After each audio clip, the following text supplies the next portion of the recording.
This is Show versus Business, where pop culture meets pop money with your hosts, the real Theo Harvey and Mr. Benja. All the information. So, Mr. Benja, what is going on this week? What you got going on? Man, let me tell you, the week was interesting, man. I just some things we uncovered. I know I've been talking to you, interesting things going on in our lives. But for what the people want to know, Netflix got WWE RAW, thing we grew up on, the thing we all got hyped about. It's going to Netflix. This is one of those changing landscape kind of discussions. And that's what everything seems to be centered around, changing landscape. I don't know if we have a theme for the show, but that might be it. We've got Disney messing up again. It seems like slowly over time we keep coming up with these Disney and messing up stories. We might need to make that a whole little subfield of this subgenre. Disney is effing up. Boom. And then people will know what they're getting into. The game industry is out of control. It's like they're bringing in more stuff. They have more games, more awards, more shows. People are giving it all this acclaim, but it's making less money, all these layoffs. We're talking about tens of thousands of people getting laid off over time. And we thought 2020 two was like a record year. 2023 beat that. And then 2024 is hold my beer. I'm going to start out in January with some layoffs. It's crazy. It's a lot going on in the industry, and we're not sure what's going to happen. You got Pokemon getting copied basically, and with all these proliferation of tools and AI, it's easier than ever to make a game and make a copy. Now, what's going to happen with gaming? And looking back at all this, you and I got caught up in this one story about how Rob Dyrdek controlled MTV for about 15 years, which is crazy. And when you think about it, wait a minute, how does this even happen? And that kind of leads us into MTV's problems with just existing as a network and that no one cares about and their last little struggle. It's very fascinating stuff, man. And what happens after MTV? After the MTV generation? The Mr. Beast generation? I don't know. I don't know. We got stuff. Oh, man. I love it, Mr. Benja, man. This is awesome. Man, this has been an interesting week, man, when you think about changing landscapes and what's happening. Mr. Benja, I've been deep diving on school. I know we talked about school previously. This is the new platform that a lot of these gurus, internet gurus, are going to build up their communities. And I know we talked about last time about how Mosey invested it heavily and he's creating this thing called School Games. Yep. I've been deep diving with another guru, Dan Henry, and his little community that he's building up. Obviously, Ryan Pineda, the first time I heard about it was under Ryan Pineda's Wealthy Investor, which is mostly focused on real estate community. But man, it's fascinating, man. I see the benefit of what school is doing now that I've been kind of part of Dan Henry's process and what he's doing and everything. Okay. It's a way for these gurus, man, and I broke this down a little bit in my mind. It's a way for these gurus to create, we already knew it, but recurring revenue, right? Because you have to pay every month as they're part of the community. But the challenge they have to realize is now that you're in that recurring revenue opportunity, you got to create so much value, man, because churn is real. As Netflix, as any streaming service, man. Yeah. And it's so funny because it's like literally, yes, you can have ways to keep people engaged with this gamification piece. Basically, you create point system and people get certain points by replying back or communicating with each other. And you get higher on the leaderboard, right? And you get different tiers, and different tiers typically unlock different type of courses or training or something like that. So that helps people keep engaged, right? Then you have to have a community manager that's constantly telling folks about new opportunities, new trainings that are coming up. And you have Dan the man himself, Dan Henry, topping up every so often with comments and stories. And someone had me laughing. I was on one of his Dan Henry's monthly webinars or weekly webinars, excuse me. He's doing it weekly. The guy said, I was in your mastermind. I spent $25,000 to be in your mastermind. I didn't get as much of your attention until I joined the school community. He said, I didn't even talk to you. And now Dan is like accessible meaning via text messaging or Yeah. popping over his webinars because he realized he has to put so much value into this community if he wants to keep it growing and thriving. It's like a garden, really. And so it's just fascinating to me, like how the the ship has changed. And Alex Hormozy has seen it too. And it's like the community is so key in how you draw long-term revenue opportunities. So I'd be curious to see because the challenge I'm seeing with Dan Henry too, just FYI, is just what I'm seeing with a lot of groups. They have that shiny car syndrome. But one minute he's got this offer, and the next minute he's got another offer. Now he's building Yeah, this AI engine, or next he's got this other system. Whoa, what are you doing, man? And because they just so used to thinking up something and making money off of it, right? So I'm curious to see if that doesn't break down the community, right? Because he's just always off. And there was a little one of his webinars, there was one little tiff between him and his, and they said, yeah, we dropped this one offer out there, and the tick up rate for cold traffic was like 7%. And Dan was like, "What? That's huge." Because the average, so basically, you hit code traffic and people take your offer. Typically, average is like 3 to 4%, or getting that is pretty good. They were doing 7%, and his CEO, yeah, I've been trying to tell you, Dan, but you've been off in la la land trying to figure out this AI bot. So I just laughed, and I was like, "So we'll see, man. I'm just curious to see where this all goes because." Everybody's moved from the Facebook groups into this like the school community and trying to build these vibrant yeah. communities. And now you got Samosi getting all these people hyped up and try to create their own communities. So we'll see, Mr. Benj. I think your theory of these private internet kind of communities is going to live and thrive here in 2024. So I'm just curious to Yeah. see how these internet gurus will survive. It's not, and seeing this going back from the day when we used to be on the bulletin boards back in college. I first started getting on the bulletin boards, and even before that, I guess I was on the before that? Yeah, even before that, I was on the CompuServe forums. What you know about that? The alt.net groups? Yeah. Yes. I It was wasn't a heavily into those forums like probably you were. It was like it really I started really getting heavily when the internet came and we could send yeah. emails and stuff like or emails mostly. That's when I got into it. But yeah, man, I wasn't really on those forums like that back in the day, those alt forums and all that. So Yeah, it's like nobody was checking for him, and you had to have a password to get in. So you're talking to somebody, and he looks around to the left and right. He's like, hey, listen, go to this website, and trust me, Google, Yahoo, Alta Vista, yeah. Ask Jeeves, they weren't picking up on certain websites that didn't want to be found. If there were websites that Mhm. just, so it wasn't like a dark web, it was just a in the shade web, there's no sunlight on it. And you would just go to these websites, log in with the password, and you'd have this forum there, and people would just drop everything like, "Hey, I got that new Outcast album." Boom. "Hey, I got that." And the thing was, you started into these communities, and people would just they were being so real because there was no concept of people connecting back to you. It was just like they were just some name on a server somewhere. And if somebody did have the tools to hack you, it was so rare that it was like, yeah, whatever. No one cared, and nobody wanted Mhm. to endanger the community anyway. So it didn't happen very often. Now stuff like that is left up to 4chan and other places. But yeah, Shenanigans. yeah, but seeing that community vibe, just this group of people who just want to be on the internet and play around with something, seeing that evolve and come back now from like Discord and all this stuff, it's very fascinating. Yeah, yeah. Yeah. No, I agree, Mr. Benj. It's just when you were talking, it's just all looping over again and again because I was just thinking about AOL Messenger. Remember that back in the day, and Yeah, yeah. how that one-to-one communication. That's pretty much how Zuck got his inspiration partly for Facebook. So yeah, man, this is all.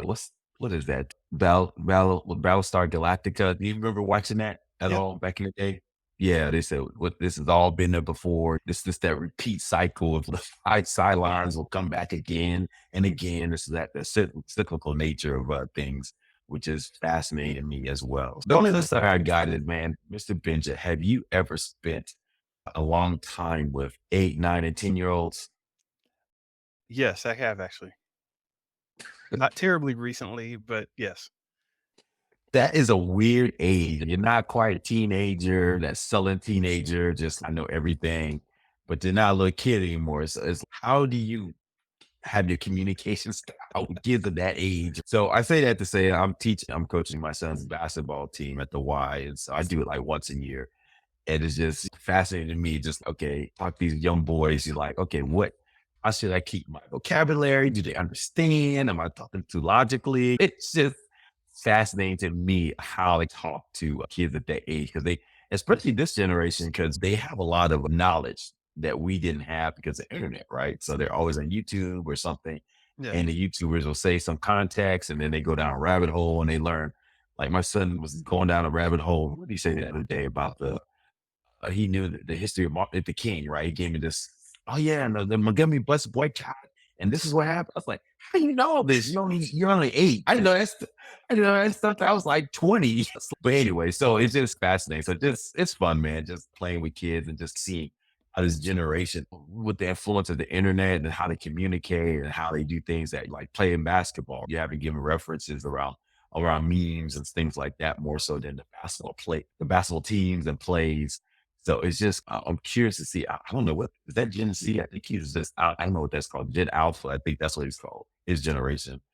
That's generation at the 10-year age and younger. Yeah. Gen Alpha. So they're going to be, I have no clue, man. So it's just fascinating to see where these kids evolve to over time. What was your experience with, just curious, what were your experience with younger kids and dealing with them? Oh, man, it was before they all had cell phones. So Mm, it wasn't as crazy. As I said, I came in, like, between 2 family generations.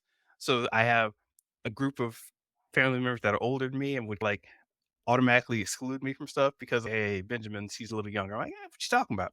And then I have the generation that's just below me, and that's what happened. So I ended up, like, babysitting a lot of these younger ones that are a little younger than me, and, yeah, it was just a interesting time. I think I introduced, like, half my family to video games. "Man, we don't play video games unless it's NBA Jam, Madden, or some racing game." I'm like, "Hey, look, what you know about Out of This World?" "Out of This World? What is that?" "What you know about Tetris Attack?" And like, "What? Tetris Attack?" So you had to introduce them to all this stuff. Yeah, that was my experience basically. I love it. I love it. Well, what's been going on with you, man, this week? I've been doing the podcast most every night of the week. That's my thing. If I could hit 3, no, that's my I don't have a schedule for it, so in the evening, I'll jump on. If I do at least 3 a week, then I've hit my quota. I don't even call it a quota, I just say most nights of the week, doing it weeknights, I'm there.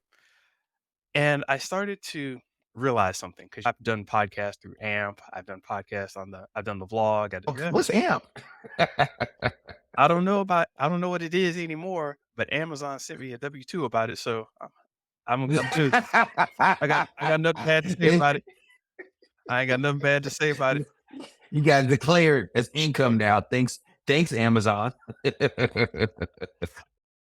I'm proud of that.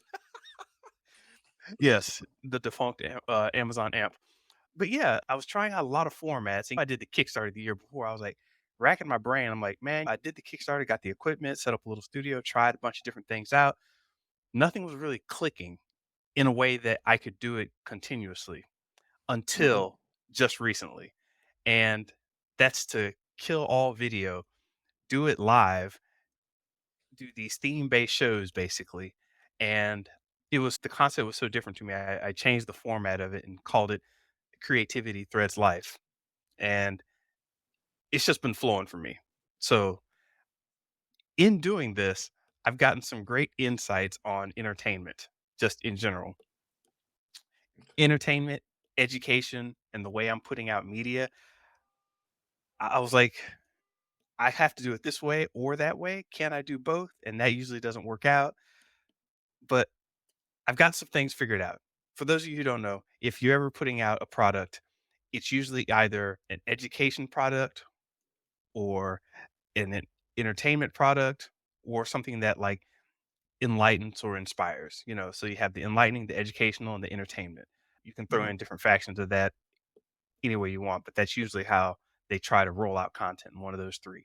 And so people are always saying, hey, make edutainment, make a fighting game with the US presidents and you'll teach them about presidents. And it's, dude, just get out. And they'll come with something bogus. Why can't you teach kids how come they know all this stuff about Fortnite, but don't know anything about George Washington Carver? Make a George Washington Carver game. And it fails and they're all mad and don't understand why. Same reason why you don't watch like the History Channel all the time. Good I do. point. It's the same kind of edutainment thing. Well, And back I to watch on YouTube Crash Course. You ever seen those? That's pretty good yeah, series on okay. YouTube. Yeah. Yeah. Well, go ahead. But yeah, even with school, Sam Ovens, he was saying how school was it was dry until one of his guys was like, I don't know if you heard how that came about, but he was talking to one of his guys, and the guy was like, "We need to gamify this." And Sam Ovens used to be a gamer, and he was like, "No, we're keeping games out of this. I'm laser light focused on the education." He's like, "Yeah, I know, but it's dry. It sucks. What do you have in mind?" So let me throw some hooks in there, some gaming elements, and get people interested in applying, leveling up, and etc. He's like, okay, let's see how it goes. And it worked out enough to get a lot of people's attention. So it's kind of part of the product now. And I think I'm figuring something out with the way I present content that doesn't have that rift. Because when I'm talking to people and I start getting educational, they're like, "Hey man, shut the up, all right?" And then if I start some rambling entertainment talk, they're like, "Hey man, that guy's great. Bring him over." I'm like, "All right, cool." But that hurt eats at my soul, and I'm finally starting to reconcile those 2. So, It's you're becoming. He's integrated. He's achieved a new level. He's combined the two parts of yourself, and I think you know what the best content has to be a little bit of both, right? It's like you said you do something that is insightful that people are like, I haven't thought of it like that, but is memorable as and is entertaining. And I think those are makes for the best content, right? Some of the stuff I've yeah, done, I've seen that's gone when the stuff is more drier or I'm reading from a script, that's that content's not doing too well. But if I'm goosey and just top of my head, goofing off a little bit, okay, that content looks like. And I think the camera doesn't lie, right? It just yeah, knows if you're being genuine and stuff. And yeah, nah, man, kudos to you, brother. Yeah, definitely, man. Trying to put that. I'm gonna try something this week with the team, like you. mhm, Just I'm going live now. We're going to go all in. Going to try to it's good. integrate the business side with the personal side a little bit more, and so we'll see how that does. He who does that, even if you don't like him, Joe Rogan is just entertaining to listen to.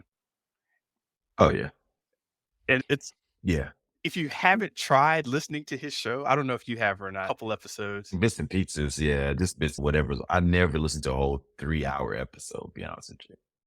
Yeah, try one. His first was Elon Musk, the one where Elon Musk took a smoke. The one with no, Jamie Foxx, that's a good one because they're comedy together. They start talking about Hollywood Yeah. parties and everything. Yeah, it's just entertaining and you're getting information out of it. So Yes. Yeah. it's Yeah. hard to do. Yeah, and we're gonna talk about Marvel and Disney, but they don't do it well either. Knock on wood. Not at all. Not at all. Alright. But yeah, but hey, the whole thing about entertainment, sports entertainment actually, that's gonna that was on my mind, and you saw it too, and we both saw it, and we hit each other up in the messages. But the big news that Netflix is getting WWE RAW. Oh my god. Drop emojis on them. What is the best Raw move? Just what's let me ask you something. What's the best wrestling move? For me, it's got to be a cross between the Stone Cold Stunner and the DDT because they happen so fast. You don't even know you're hitting it, both of them. The Stone Cold Stunner, you get kicked in the stomach. Oh no. And that look on your face. And then the DDT, when he just turns his back on you, you think he's walking away. But no, he's got you. So those are like the two funniest ones, man, for me. What about you, Mr. Finch? Just as we The digress into the stunner is wrestling. really good, man, because you get to kick them, and then when you do the drop on the chin, it's like they get to bounce up in the air and fly out the ring or whatever they're gonna do. So, it's comedy when the person sells it right. For me, the one that came to mind was the Goldberg spear. He just runs and it's like tackles you, and he follows it up with the what's he call it? The hammer, the jackhammer? Yeah, I think, but the spear is just funny to me. I don't know. Yeah, man. And then what's the undercover, the Undertaker's one? What's the one where he just puts his hand up? What's that called? The He's got his choke slam. yeah, he just possessed when he puts those eyes like this and he's just looking at you. I was like, man, anyway, we Oh, digress. But I think yeah, that's what and Netflix put on the streaming community. if you can find videos of Booker T's oh god, I forgot the name of it. He had a special move, not the one where he does the spin-a-rooney, not the one where Oh he does yeah. the break dancing and then does the kick. He had this crazy flipping, spinning move off the top rope that was so dangerous that you didn't see it, like, except once a year, and when he did that, he was over. Oh So, man. Oh man. I forgot what he called Wow. that, something like the Harlem Hurricane or the Harlem Drunk Man on a rope, I don't know. Love it. I love it. I love it, man. So Netflix put that on the streaming industry, boy. They went hard in the paint. I don't think anyone saw this coming, Mr. Benja. There was hints that they were going to get into sports. We had talked about this. I think I talked about this previously about the whole F1 series they Mhm. created and this whole reality slash TV shows around like tennis and F1 Formula racing and golf. And so now they're actually now it's debatable if WWE has E for a reason. That means that's entertainment, wrestling entertainment. If it's really live sports, but this is huge, Mr. Benja. Real quick, before we get into that, this was couched in the Netflix earnings. We talked about streaming wars here. We declared at the end of last year, beginning this year, that Netflix has won. Yep. Further solidifying them, they basically added 13.1 million subscribers in Q4. That was from October to December of last year. They're around 260 million total subs. I think the only one closest is Disney, and they're Disney still, I think, almost 200 or so. And now we'll see after they combine Hulu, but that's a whole nother conversation. Everything's working for Netflix right now. The password crackdown that we were complaining about, that seems to be working. They're looking now to increase what they call ARPU, average revenue per user. You can deep dive into the gaming focus with some of the things that they're doing with Grand Theft Auto popping up all of a sudden. So now you can play on Netflix. They're creating a store. So some of their hot properties like Stranger Things, you can buy t-shirts and hitting merch from there Mm. and just to push it to advertising. So basically more people, they pay less in streaming fee, monthly fee, but guess what? They get more money for customers who do the advertising tier because they get more money from advertisers. So Netflix is just cranking on all cylinders, and then they announced this WWE deal, Mr. Benja. What does that do for you? Are you going to turn out? Or are you going to turn back in to Netflix now with this WWE offer? So when you're talking about churn, one of the things that these companies have always done to keep people from churning is to layer their shows back to back. So as you end one show, another show starts up. And Disney was trying this heavy with a lot of the Marvel and Star Wars shows. Hey, The Mandalorian's ending. Hey, look, we got Falcon and Winter Soldier. And it's, oh, yeah, let me hold on for another month or two. And that was the whole part of the whole idea, to keep that recurring revenue stream by having these shows back to back to back. Mhm. But that's hoping that you're still invested in these characters, you're still invested in the properties. If I don't like Star Wars, but I like Marvel, then I might just dip out when the next Star Wars show happens, like I do, but I like Star Wars. But they're fixing that with the WWE, I think, in something that's a little more regular, a little more, it's common for people to always tune in. And if that becomes someone's nature where they're like, "Woo, wrestling's on," then you can go in and just watch a week, talk about it throughout the week, and next week talk about it again. And that's big for a streaming network. Because I'd only thought about this in the network sense for so long, but now it's, oh yeah, I can kill churn if I get something that a family or a group of friends or somebody at work just, I always talk to them about Raw when it comes on every Monday. I always talk to my coworkers, friends, family, whoever. So if I get in the habit of doing that, I might never leave Netflix. Mhm, mhm. No, good point. We don't really talk about them too much, but it's such a small streamer. But Paramount Plus has been the forefront in this streaming, sports. We talked about it, the NFL game that they streamed that everybody was mad about, but probably did wonders for their bottom line. I think they said they had, I don't know if this is real or not, 20 million subscribers signed up. Now, whether they all stay, that's a whole other issue. And Paramount Plus typically only has what, maybe 30 million subscribers overall. I think they paid $100 million for that playoff game between Kansas City and, man, who was the other team? I forgot. They lost so fast. Kansas City beat them. But anyway, this is a streaming NFL playoff game. And then Peacock, if you didn't know, a lot of the WWE monthly kind of Royal Rumbles and different championship things are showing up on Paramount and Free. excuse me, on Peacock. Yeah, free. They just the Dubai one they had, it was just on Peacock and you could watch it. And so it was like Wow. So I think that's been helping the numbers of Peacock. If you didn't know, quietly was one of the most watched. It was the greatest growth streamer in Q4. But so small. It's nowhere near 260 million subscribers. But I just goes to show you that wrestling, I say all I like to say is that wrestling keeps people on the platform and keeps you growing. And so it makes sense that, and who's part of this deal, Mr. Benja? Do you know, you heard of a guy named Ari Emanuel? Oh yeah, that guy. Yeah, he owns the rights. This company's called TKO. He owns the rights to wrestling and some other sports franchises, and he brokered this deal with Netflix. And it's just fascinating that he is in the mix with these big brands. So, real quick, let me read this real quick. So, Netflix announced that it's taking steps toward live sports. The platform has acquired exclusive US rights to WWE Monday Night Raw. That's it. I mean, they have a Friday, what they have the next series. So I think next and all these other things are still going to stay on Peacock, but it's just for Monday Night Raw. And Mr. Benjamin, Monday Night Raw, let's be honest, that has a special place in our hearts. That and Thursday Thunder. Thursday Thunder. Oh, snap. But Monday Night Raw, man, just memories of staying up all night just at the Tallahassee Convention Center to see that Monday Night Raw with Booker T and having to sign Booker T. It's my daddy. Mr. P is my daddy. Yeah, that was the sign I put up. So anyway, we digress. So we'll tell that story another time. But anyway, they're going to get the exclusive rights to Monday Night Raw, and it will be for the next 10 years. Netflix is paying $5 billion, about 500 million annually, and they have a option so they can stop after 5 years or extend the contract for another 10 years. Pretty fascinating, Mr. Benjo, this deal that Netflix has brokered and what they want to do. Yeah, so how is this whole sports plus streaming thing going?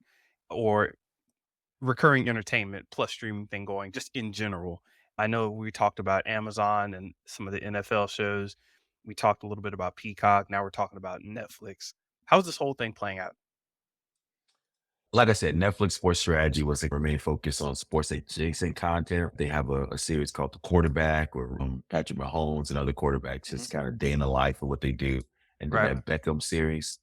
But the big deal was like MLS, Amazon, used to be Apple. Remember they did that big deal with Messi when he came Right, right. over, and he basically got like a percentage of everything that showed up for the Major League Soccer, which is here in US based, and they had one of the top soccer sports stars show up.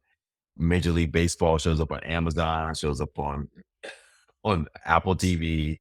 And then of course NBA, right? They're slowly trying NBA circling what they're gonna do. They have the streaming services are looking for NBA games, right? To put on their streaming platform. So that's one of the reasons why what they call the in-game tournament popped up here. It's like a small little 2 week kind of tournament they created Yeah. just to maybe sell off to a streamer on the side, right? Here's a little package. Here you go. You don't get the whole 82 games, but you get this little tournament game we just came up with out of the blue. And so I think that's what these sports rights, because think about it, NFL is definitely, they have only 17 games and to create, and then only so many playoff games. And for one playoff game, it costs Peacock $100 million to acquire that one game. And then that Thursday night game, remember we talked, or that Friday, Black Friday game, remember we talked about that? That was like that part of that Thursday night package. I think Amazon spent like what, a couple billion for that package. So the streamers realize sports is that last bastion of live entertainment that Yeah, yeah. people will be willing to pay for. And don't even get me started. Maybe we'll do a whole sports conversation, but don't even get started on the betting concept that they Right, introduced now right. into Yeah. this. And So it's just, we talked a little bit about what is it called DraftKings and yep. the guys, Barstool Sports and all that whole Yep. And industry. yep. So that sports is definitely becoming the kind of like the big push for streamers and everybody wants a piece of it. So yeah, that's what we're seeing going forward. Nice, nice. And Disney doesn't have any sports, right? They're part of ABC, right? ABC, ESPN, that whole thing. And the rumor was that Disney was going to spin off ESPN. I don't think that's happening, man. They need the content, but I don't know if they're going to compete because Amazon, which got big pockets, Apple, Netflix, they're gunning for NBA packages, right, and other type of sports. So we'll see if Disney will keep the Mouse House will keep. Oh, real quick part of this deal, Mr. Benja, The Rock. Dwayne The Rock Johnson, he gets to officially own his name. That's awesome. Yeah, he's part of the board of the group TKO that ownership rights into this process. And so he now is a part owner in the WWE. So with that part of that package, he gets to keep the rights to his name, The Rock, which was obviously a property, a character that was created by the WWE. He now officially owns it. And so now we're probably going to see him referring to himself as The Rock again. I hope he gets all his catchphrases Yeah, back too, part of that package. So that means, look right here said, can you smell what the righteous cooking at a board meeting? I would love to hear that. I would love to yeah, hear nice. Talk smack about some Disney jabronis right quick. Turn that some bitch sideways. that. Hey, yeah. So Disney, man. God, I don't want to spend long on this, but so I was on Disney Plus, and then I was on Hulu. Got off of both of those, and then I was like, you know what? I could just get back on Disney Plus. And then they gave me the option for Disney Plus and Hulu bundle, and I was like, okay, here we go. So I No. signed up for the bundle, and they screwed up my Hulu account. So now my original Hulu account is gone. My watch history is gone. I had all the watch later set up, and I forgot where I was. And like, I'm watching shows again. I'm like, wait a minute, I've seen this.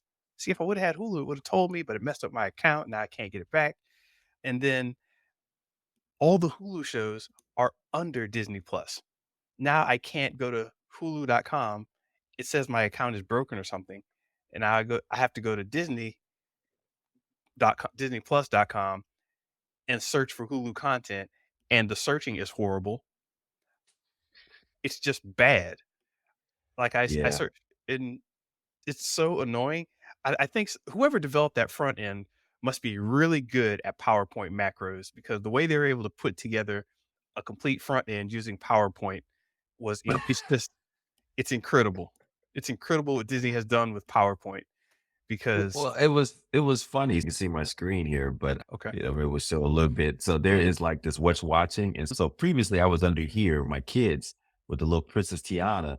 And so I try to watch Echo and it didn't even show up on my screen.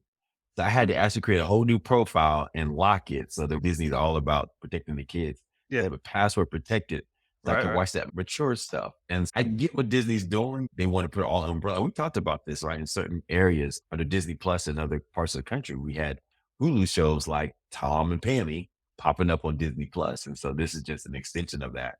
But yeah, it's fascinating to me is how Disney is trying to roll out this integration. Clumsy a little bit here in the US, but it definitely was necessary. But yeah, it's weird now. Be honest, I have no clue if I have Hulu and Disney Plus or who's behind, so I need to figure that out. Am I paying two subscription services or what? I have Yeah, no clue, Mr. B. I actually yeah, and as I said, I can't log into my Hulu account because it says, something's wrong. And then I go into Disney and they're like, "Oh yeah, you got a Hulu account. We got you right here." But I don't know what they did with my old account because they used the same email address, not the same logins, but things got weird, man. Things got weird, and I just didn't like it. And I went to Threads with this, and a whole bunch of people were just like, "Oh man, Disney Plus sucks," and you get messed up if you try to use your Spectrum package with that, because that's Yeah, I saw that. Yeah, they popped me up to say, "Oh yeah, we got Disney Plus," and this is another thing the streamers are doing, right? This whole bundling thing, right? Putting Disney Plus as part of cable packages now and all this other crap. So streaming's being added to cable, and people are like not liking that at all. Yeah, I saw that. So that's thanks for posting this about someone pissed off about Disney Plus comes with the Spectrum and is messing up your D Plus experience. I love it. yeah, man, people can't log in and having issues with even trying to adjust their account because it sends them to Spectrum, and when you go to Spectrum, they're like, "Hey, go log into Disney Plus," and it's like, "I just came from there." Yeah, I would say this. I'm familiar with this kind of shenanigans because I was part of. Yeah, I'm serious. I'm part of the familiar with this problem. because you remember it was AT&T. Remember AT&T at one Yeah, time had owned HBO, and so I think I got an HBO. It was like Direct TV Plus or something. I still have it. To be honest with you, that's how I watch all my live stuff. And you subscribe to Direct TV, and then you get HBO part of that process. So now HBO is it's called Max now, and you're under and AT&T doesn't even own Time Warner anymore. So it's weird. I said Disney, I just had Direct Plus. So every time I log into Max, sometimes it'll pop out. I still That's log fine. into my direct TV, which is still under AT&T, log in. So it's just, no. And I forgot it's called Max now. So it's like not even HBO anymore. So it's just, yeah, man. I think, guys, we're going to be going through this for the next couple years. Or all these, that's what happens. Consolidation's happening. All these old passwords and lingering stuff. That's all going to be combined, and we're going to Yeah. be missing stuff. And so it's going to be weird. Yeah, let me tell you, I so I can't gosh, it's so weird, man. I was just about to explain just another bad story. But in short, I'm sitting down using my VPN, which is tied to the same city that I'm in, by the way. We have my VPN has a server in the same area, so shouldn't be too much of a problem. But my VPN, stuttered for a second and was just like, hold on. Okay, we've reconnected. Man, I went back to my Disney Plus window and it was like, excuse me, sir, there's a problem with this account. I'm like, oh gosh, please no. And so for the week, I couldn't log in with my computer. I could only log in through my devices that I had already logged in on. And then at some point, it was just like, all right, we thought you were doing some funny business. And I'm like, look, man, y'all need to go somewhere. Y'all all busted. I do this on Netflix. I do this on Netflix and they're good. They're like, yeah, cool, man. We understand who you are. We got you. Yeah. So, Yeah. Tech company versus legacy media. They yeah. understand basics. Yeah. Real quick, though, while we're there, let's run down their movie slate real quick. Cause I think Grace was talking about the this whole slate of things coming out in 2024 for Disney. Grace from Beyond the Trailer.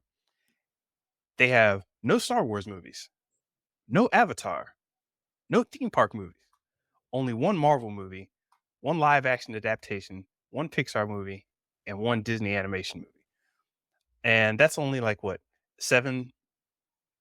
They used to have you used to get at least a movie a month, a major one.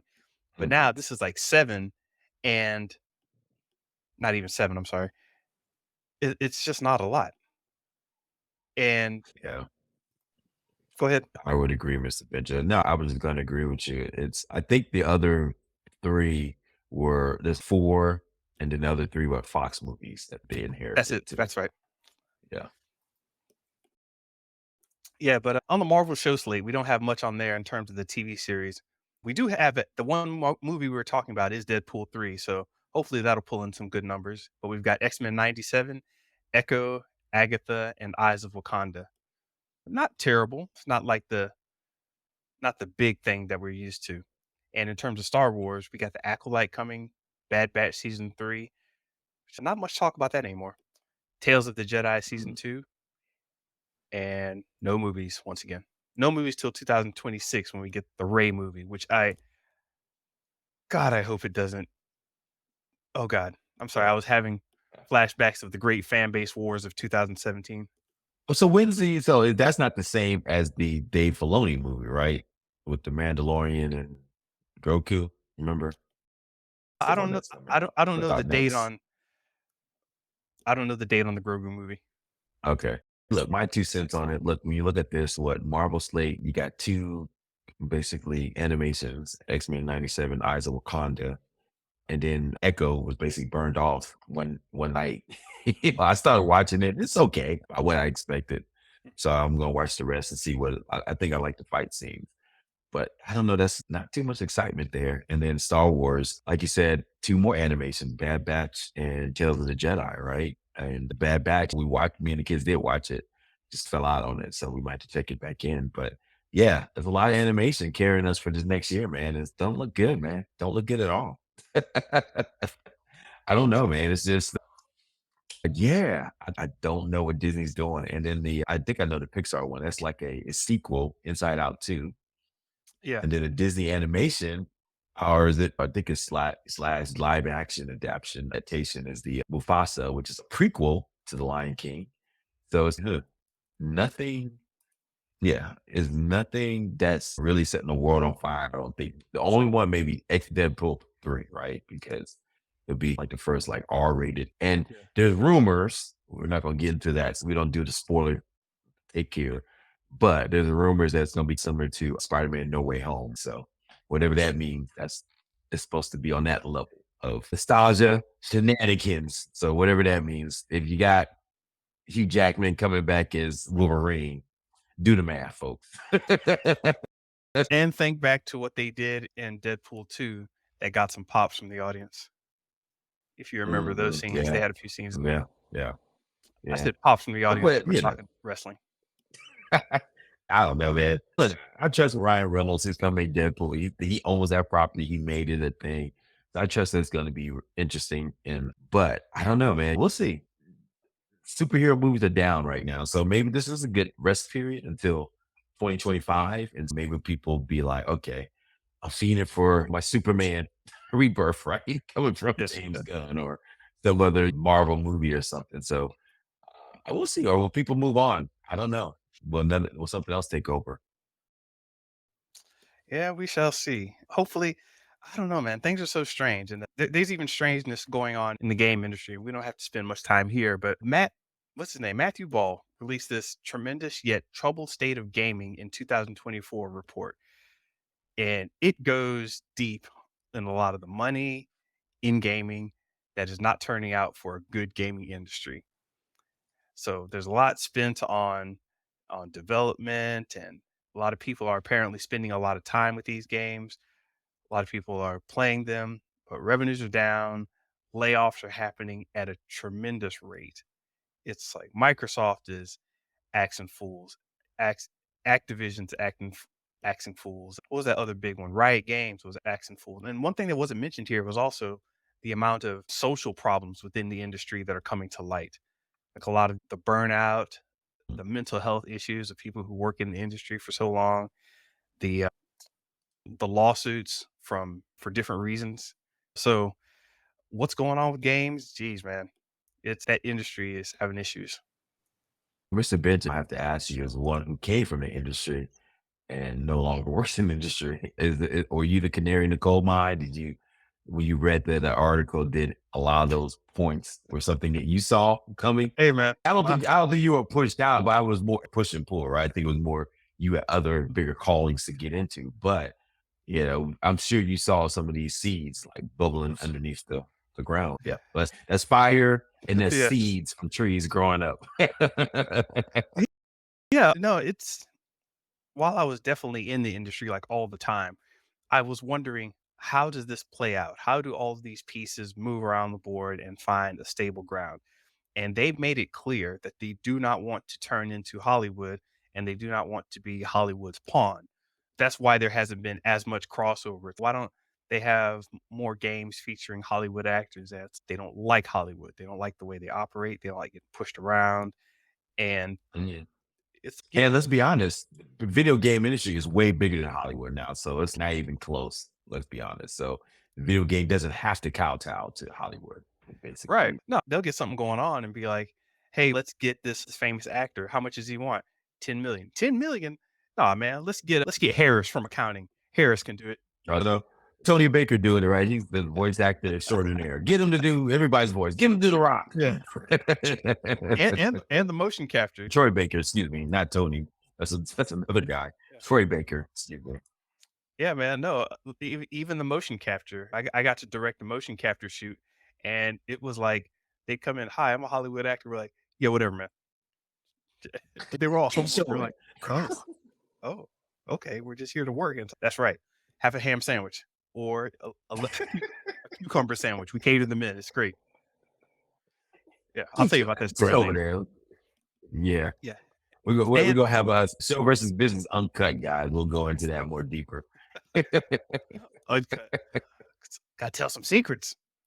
Um, and real quick, even along with that, one other thing that's troubling is the amount of copying and not just intellectual property, but copying and reformatting of technology. If somebody makes a World of Warcraft, someone's going to turn around and make a Realm of Rockcraft, and you're like, Realm of Rockcraft, what's this? And you're just going to siphon off all the people. I don't know. Maybe a certain collapse is forthcoming. I don't know. I don't want to. I don't want to say that, but I don't know. You didn't. You said you hadn't heard about the Palworld thing, have you? No, you want to tell everybody a little bit about that and what's going on with that whole scenario? Yeah, so Pokemon's been making these games for a while, the Pokemon company, and they've pretty much been the same thing. They've done Pokemon Snap, Pokemon, Red and Blue. They always have the same. It's pretty much the same game over. and they'll basically slap Pokemon on something else. I think the biggest new game that they came out with was Pokemon Go a little while ago, and even that was underwhelming in terms of what people thought Pokemon could do. They're like, "Dude, take it Mm. big, man. Go real big with it." And they never did. So then this Japanese company comes out and makes this thing called Palworld, where you don't have Pokemons, you have little pals. And you go around collecting these pals that are amazingly similar to existing Pokemon. And it's just comedy how it's like they didn't even try. They're just like, why try when we can just make similar characters? This one character they have called Spark It. Spark It. It's obviously a Pikachu. It's got the lightning looking tail and it's yellow and black and it actually doesn't it actually frowns instead of smiling. So I guess that's the big difference. But you're like, come on, man, be for real. Well, Instead yeah, of, this go ahead. reminds me. Remember coming to America, McDonald's. Oh, we're not McDonald's. We're McDonald's. They had the Big Mac. We had the royal cheese. You know, just like The what are Big you doing? Mick. That was it. The Big Mick. There you go. So basically, you keep the same letters, just move a vowel in, right? And yeah, man, this is yeah, it sounds sparks to that. And to your point, AI tools, technology is making this a lot easier. And when you talked about layoffs too, man, there's a lot. We talked about this, I think, last week. There's a lot of layoffs in just in tech in general. Because I Mhm. do feel like AI is becoming more and more powerful. As a matter of fact, even in the influencer world, what's his name? Dan Henry was mentioning he's getting rid of all his setters. So setters are basically people who set up appointments so you can sell them later and he uses AI to remind people about their time to meet with a salesperson. So, like I said, it's like AI, artificial intelligence, easier ways to copy tools. It's prevalent in just all industries, and the gaming industry still is rampant for that. Letting people go and then also copying movie hit games seems like it's going to be something par for the course going forward. Yeah. There's an AI engine for developing chunks of code, and then there's another AI engine that checks code for completeness. So now what they just do is have you seen the HTML thing where you take a picture of a website or something and send it to the site and it says, "Hey, can you make this in JavaScript?" And it goes through, looks at the picture and recreates that entire website in JavaScript and says, "Yeah, here's how you would do it in JavaScript." And then you can take the code checker and say, "Hey, I need to code check this to make sure it's legit." And it fixes the code that the other AI thing just made. So I Wow, can listen, basically recreate a website in less than an hour instead of going and finding a guy, paying him, having the back and forth on what the website should look like, and do it with AI. I kid you not. Mrs. Bridget, please send that to me in Silver Distance Uncut. Please send it to me now. Uh, I would just say this. Yeah, there was an AI tool that did that initially. I think they stopped doing that, but you could literally copy any website, just recreate it verbatim. But yeah, it sounds like that AI, that tool is the best way to go about it.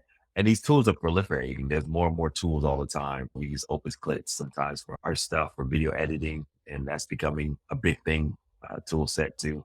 So yeah, man, this is gonna be big time over the next couple of years. Definitely, definitely. But before we get out of here, I got to bring it back, man. Your boy Rob Deerdick. Do you remember that guy? Vaguely, I remember his mess on MTV with ridiculousness. I think that was the thing. Yeah, Rob Deerdick had Fantasy Factory, Robin Big, which was him and Big Black. He's a skateboarder who was interestingly always into business from when he was young. Like he was making 300,000 a year at 21 years old as a skateboarder, which was unheard of just because he had hung around all these skaters and skateboarding as crazy as it tries to be ended up getting pretty narrow. There's pretty limited area of what you could do in skateboarding. Start skating, get a sponsor, take some photos and videos, put out some DVDs. Maybe a shoe company comes around and you get a deal with them or some shirts. And it was pretty like, okay, that's what you do. Rob started blowing that out the water. He's, hey man, we're gonna do all kinds of stuff. We're gonna start wearing different clothes. We're gonna start looking different. We're gonna start talking to different people. Start showing up in music videos. And what are you doing? You're a skateboarder. What do you? This is silly, man. You're supposed to be about the skate. He's, hey, I'm making 300,000 a year at 21. You can shut the hell up.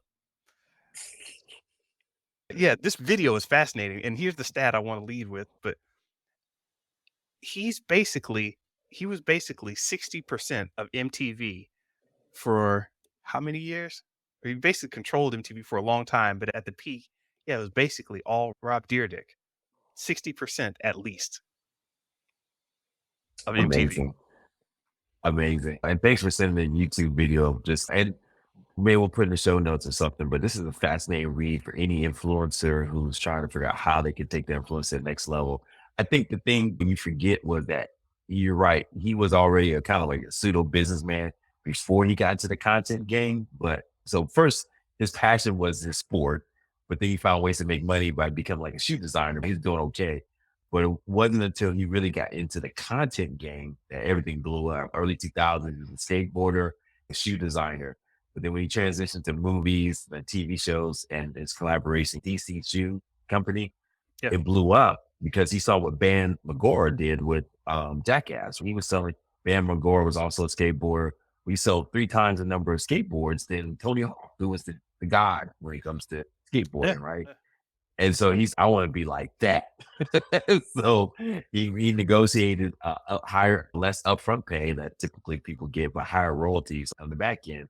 So basically, anything he sold, he would get more money for it, but he wouldn't get the big upfront payment. And so that allowed him to bet on himself and go all in on content. And I think that's what took him to the next level, right? Becoming more popular, which is similar to the story we see influencers do all the time. Maybe we'll talk a little bit about Mr. Beast, but that content led the way from showing up in the TV, the movie Gumball 3000, to connecting with Rob Big Black, and they created the Rob and Big TV show, which went huge. Did you ever watch that show? I remember it. I just aged out. I I watched it. actually I actually did. It was dumb late night or even early Saturday morning entertainment.